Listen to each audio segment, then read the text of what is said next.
TV. Prasad നമ്മളോടൊപ്പം ചേരുകയാണ്. TV. Prasad, LDF-ന് ഏറ്റ തിരിച്ചടി എന്നതിനപ്പുറത്ത് LDF-ന് കേഡർ വോട്ടിലുണ്ടായ തിരിച്ചുപോക്ക് എന്നതും വലിയ തോതിൽ ചർച്ചയാവുകയാണ്. ഞങ്ങൾ പഠിക്കും, വിവരിക്കും എന്നുള്ളതാണ് ഇപ്പോൾ LDF പറയുന്നത്.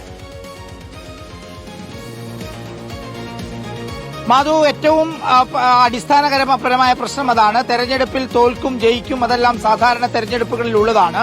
പക്ഷേ CPIM-നെ സംബന്ധിച്ച് ഇത്തവണത്തെ നിയമസഭാ തെരഞ്ഞെടുപ്പിൽ നിന്നുണ്ടാകുന്ന റിസൾട്ട് എന്നുള്ളത് ഒന്ന് മാറിയിരുന്ന് ചിന്തിപ്പിക്കാൻ പ്രേരിപ്പിക്കുന്നതാണ് എന്നുള്ളതാണ്.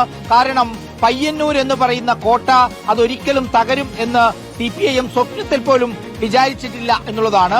തൃക്കരിപ്പൂര് തകരുന്നു, പൊന്നാനി തകരുന്നു, എന്തിനേറെ തളിപ്പറമ്പ് പോലും തകരുന്ന രീതിയിലേക്ക് കാര്യങ്ങൾ വന്നു. മാത്രമല്ല, മുഖ്യമന്ത്രിയുടെ ധർമ്മടം മണ്ഡലത്തിൽ, അതുപോലെ 10,000-കണക്കിന് വോട്ടിന് ജയിച്ച മട്ടന്നൂർ മണ്ഡലത്തിൽ അവിടെയെല്ലാം വലിയ തിരിച്ചടി ഉണ്ടാകുന്നു എന്നുള്ളതാണ്. പരാജയം സംഭവിച്ചിട്ടില്ല എങ്കിൽ പോലും. പക്ഷേ പയ്യന്നൂരിലും തൃക്കരിപ്പൂരിലും എല്ലാം ഉണ്ടായ പരാജയം അത് ഏതെങ്കിലും രീതിയിൽ തങ്ങളുടെ സർക്കാരിന്റെ മോശമായ പ്രവർത്തനം കൊണ്ട് പിറകോട്ട് പോയതല്ല. നമ്മൾ നേരത്തെ പറഞ്ഞതുപോലെ തോൽവി ഉണ്ടാകാറുണ്ട്, ഭരണവിരുദ്ധ വികാരം ഉണ്ടാകാറുണ്ട്. പക്ഷെ ഇവിടെ CPIM-ൽ സംഭവിച്ചിരിക്കുന്നത് സമീപകാലത്തൊന്നുമില്ലാത്ത കടുത്ത പ്രതിസന്ധിയാണ് എന്നുള്ളതാണ്.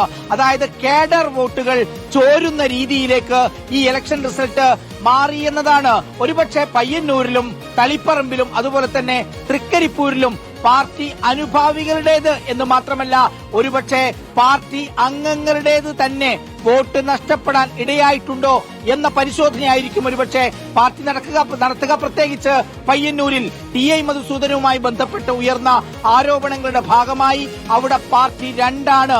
പല തലങ്ങളിലും അത് കൂട്ടിയോജിപ്പിക്കാൻ ശ്രമിച്ചെങ്കിലും ഇപ്പോഴും ആ രണ്ടായി തുടരുകയാണ്. അത് തെരഞ്ഞെടുപ്പിലും പ്രതിഫലിച്ചിരുന്നു എന്നതാണ് ഈ തെരഞ്ഞെടുപ്പ് ഫലം വ്യക്തമാക്കുന്നത്. ചുരുക്കത്തിൽ സമീപകാലത്തുണ്ടായിരുന്ന വിവാദങ്ങൾ, ശബരിമല സ്വർണ്ണക്കൊള്ളയടക്കമുള്ളവ, അതുപോലെ തന്നെ വർഗീയ വിഷം തുപ്പുന്ന വാക്കുകൾ ഉപയോഗിക്കുന്ന വെള്ളാപ്പള്ളി നടേശനെ ചേർത്തിരുത്തി 1-ാം നമ്പർ കാറിൽ കൊണ്ടുപോയതടക്കമുള്ള വിഷയങ്ങൾ അത് ജനങ്ങളെ അകറ്റാൻ കാരണമായി എന്നുള്ളതാണ് ഏറ്റവും പ്രധാനം. ഈ രണ്ട് വിഷയങ്ങൾ മാത്രമല്ല, കഴിഞ്ഞ 5 വർഷക്കാലത്ത് ഈ സർക്കാർ എടുത്ത പല നിലപാടുകളിലുമുള്ള പ്രശ്നം, പാർട്ടിയെടുത്ത നിലപാടുകളിലുള്ള പ്രശ്നം, അതാണ് ഒരുപക്ഷെ ഈ രീതിയിലുള്ള കനത്ത തിരിച്ചടിക്ക് കാരണമായത്. ഇത്ര വലിയ വിജയം അത് UDF-ന്റെയോ കോൺഗ്രസിന്റെയോ മുസ്ലിം ലീഗിന്റെയോ പൂർണ്ണമായ സംഘടനാ പ്രവർത്തനത്തിലുള്ള നേട്ടമല്ല, മറിച്ച് ഈ സർക്കാരിനോടുള്ള എതിർപ്പാണ്, ഈ പാർട്ടിയോടുള്ള എതിർപ്പാണ്.